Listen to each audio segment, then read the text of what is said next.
Judge, thank you. You referenced the video. Now I know what the real Judge Judy looks like. The other thing I learned from the video was that Feinblatt used to have hair. Anyways, I'll get some brief for that tomorrow. My first contact actually with the Center for Court Innovation was when Amanda Burden took me to Red Hook. I think it was in 2001, and I was running for office, and Judge Calabrese was there, and I watched his adjudication of some young kid's problem, and then he took me into his office in the back and talked to me about what he was doing and what the opportunities were, and I thought, I don't know very much about the law. I've never been arrested.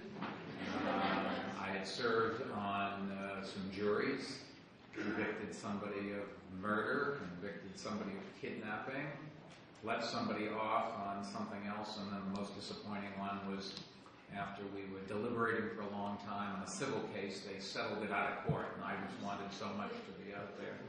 I've never been a judge, but I did one time go to the small claims court in Queens when somebody sued my company, and I was so incensed that it was for $100 or something or other, but we were right. And Wilkie Farr and Gallagher, my law firm, thought that I was totally out of my mind, but I insisted going out to the Queens County Courthouse.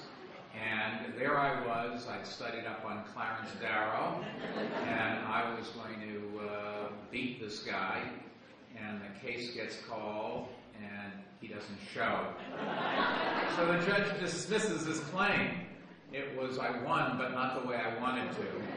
Although I did get the last laugh, because as we were leaving the courthouse and walking across that big plaza out to Queens Boulevard, I see this guy get out of a taxi cab. He was late, he was running past me, and I got him. Anyway, I will say, Jonathan mentioned what we've done in the city.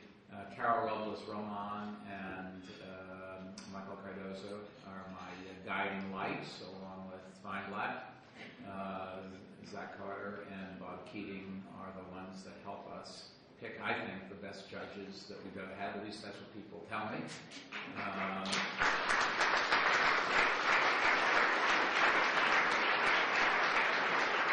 Hopefully I never meet any of them in a professional capacity, although I will say there are some times when I want to take my daughters and see if the court system can't handle them better than I can. Innovation, accountability, those are the things that we're trying to do in city government. That's what the Senate's trying to do, and John Feinblatt's vision, and I think working with Chief Judge Judith Kaye, who swore me in at my inaugurations, thanks to, the first time you didn't do it for me, you did it for Patty Harris. Let's get serious here. She called you and she told you were going to do it. You didn't have any choice. And Jonathan Lippman, they really are making a difference trying to improve public safety and addressing the underlying social issues that, like drug addiction and mental illness. We are, most of us, very lucky. We come from families where we had some parents to give us some values and guidance. Not every kid is that lucky.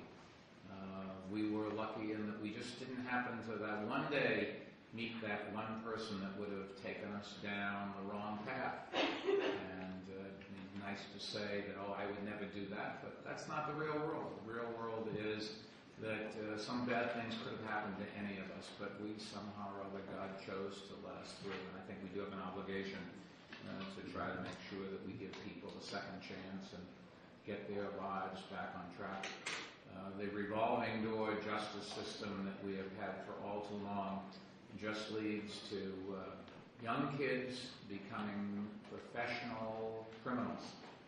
What they do is they go to jail and they learn how to be a worse person rather than how to be a better person. Society is not benefited. It's certainly no deterrent. And these kids go from bad to worse and end up so tragically, as does all of society. So we have to make sure that we try to keep kids out of trouble rather than just dealing with incarceration and just dealing with vengeance. And I think things like the truancy courts in Maryland and Red Hook really make an enormous difference. We can improve the lives of people in the city if we all work together, whether it's Phoenix House or any one of a dozen other organizations represented in this room. There are people that want to make a difference, and I can just tell you, I worked in the private sector. I didn't have a lot of experience with government or with the court system. I didn't even have a lot of experience with people that weren't as lucky as I was. I sort of never thought really very much about it. And the education that I've gotten in the last 5 years does a couple things. It reminds me how lucky I am. It reminds me how far we've come. It also reminds me of how far we have to go.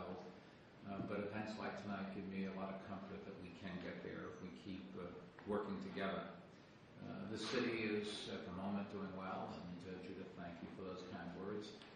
I said today when I was giving my budget message, I want the legacy of the 8 years that I've been lucky enough to be a public servant to be that the 300,000 people who work for New York City, we have everything from doctors to lawyers to Indian chiefs. We have blacksmiths on the payroll, believe it or not, in New York City.